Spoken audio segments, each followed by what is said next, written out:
আমরা রেডি হয়ে পার্টিতে চলে এসেছি। 31st পার্টিতে আমরা রেডি হয়ে চলে এসেছি।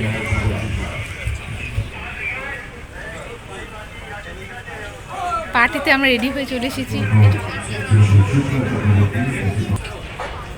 এবারে খুব সুন্দর সাজিয়েছে পার্টি।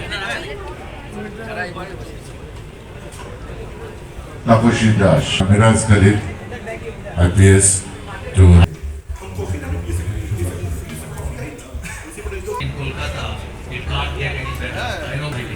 চলে এসেছি নিউ ইয়ার্স পার্টিতে। Before I entered the stage about exercises and the routines to follow. It's a very stressful job. So I wish you all the best of health and all the happiness. And thank you to the police club. ঠিক করে দিন। Bengal, but for the whole India, all of us হয়েছে? only remember his time when he was captain of India, and he inspired a whole generation. My dear colleagues, and especially the family new members, years ladies এখনো and gentlemen. শুরু হয়নি I'm not party. a good খুব অল্প speaker, লোক and you এসছে, just heard এবার হয়ে a very যাবে। good public speaker, Okay, but tata. still,